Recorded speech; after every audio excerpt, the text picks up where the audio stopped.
حضرت ابو هريره رضی الله عنه بیان کوي چې رسول الله صلی الله علیه وسلم فرمایلی قیامت تر هغه وخت نه قایمیږي تر څو چې د فرات لسین څخه د سرو زرو یو غر ښکاره نشي. خلک به د همدغه سرو زرو لپاره جنگ کوي. دغه جنگ په نتیجه کې به 99% خلک ووژل شي. په دې کې به د هر چا د هیله وي چې ژوندی پاتې شي. د فرات سیند یو مشهور سیند دی. په هغه کې اوبه روانې دي. نبی کریم صلی الله علیه وسلم خبر ورکړی چې د قیامت له نشانو څخه دا هم ده چې دغه سیند اوبه به خپله لاره بدله کړي او له هغه څخه به د سرو زرو غر ښکاره شي.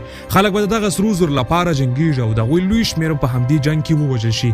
فرات سیند مخکې داسې معلومېده خو اوس داسې معلومېږي. لرغون پوهان وایي د فرات سیند چې کومه برخه وجه سوې ده له دې څخه داسې ښکاره کېږي چې دغه ځای کې دغه ښار چې ښکاره سوی دی د میلاد څخه 1415 یا 1215 کاله زمانه کې آباد شوی دی. په دغه وخت کې د میتاني پاچاهي د پاتې شوی ښار د فرات د یو بند د اوبو د کمېدو له امله ښکاره شوی دی.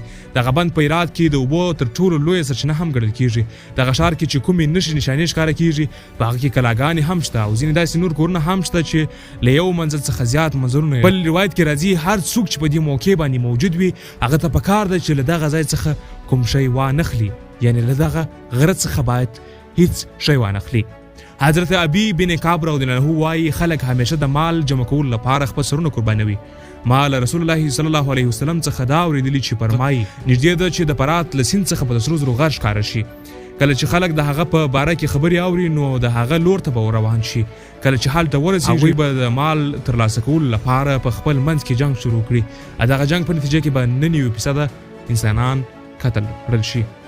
فرات د عراق هیواد له نامتو سیندونو څخه دی چې په ختیځ ترکیې، سوریې او عراق کې بهیږي او ځان د فارس خلیج ته رسوي. د دې سیند اوږدوالی 1,000 میله او سرچینه یې د ترکیې په ارمنستان کې د ارس رود ته څیرمه ده.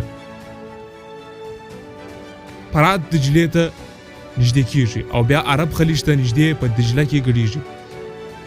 تر دې وروسته دا دواړه سیندونه د شط العرب په نامه یادېږي او خلیج ته تویېږي. د دواړو سیندونو ترمنځ ځمکه الجزیره بولي. بابل د فرات په ساحل کې ودان شوی و. امریکا او ترکیه اوس هم په پټه سره هڅه کوي چې دغه لویه خزانه چې د سرو زرو غر دی قبضه کړي. ترکیه وایي دا هیواد به ډېر ژر د فرات سیند ختیځې غاړې ته چې د سوریې په شمال کې ده ځان ورسوي. ترکیه ویلي چې له سوریې سره پر پوله خپل ځواکونه زیاتوي. ترکیه ولسمشر په دې وروستیو کې ګواښ کړی دی چې د سوریې په شمال کې به د کورد وسلوالو پر چې انکره یې تروریستان ګڼي پراخ پوځي عملیات وکړي. خو له بله اړخه داعش چې د امریکا یو مهمه پروژه ده خپل پرمختګ ته یې ډېر په چټکۍ دوام ورکړی او غواړي عراق او سوریه په بشپړ ډول ترلاسه کړي. چارواکو ویلي چې د عراق او شام اسلامي دولت یعنې داعش جنګیالیو له رتبه ښار څخه چې له اردن سره په 100 کیلومترۍ کې پروت دی نیولی دی. یو ویان بي بي سي ته وویل سخت دریځي هڅه کوي چې سوني میشتې انبار ولایت ونیسي. رتبه یو استراتیژیکه سیمه ده چې د بغداد او اردن ترمنځ په عمومي سړک پرته ده.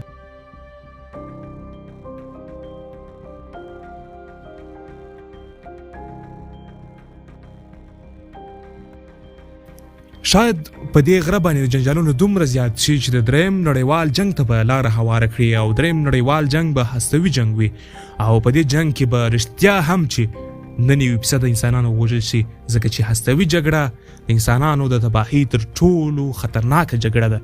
د هستوي وسلو په استعمال سره به رښتیا هم په یو څو دقیقو کې په یو څو منټو کې د انسانانو ټوله نسلونه له منځه ولاړ شي او دا به یو ډېره خطرناکه جګړه وي.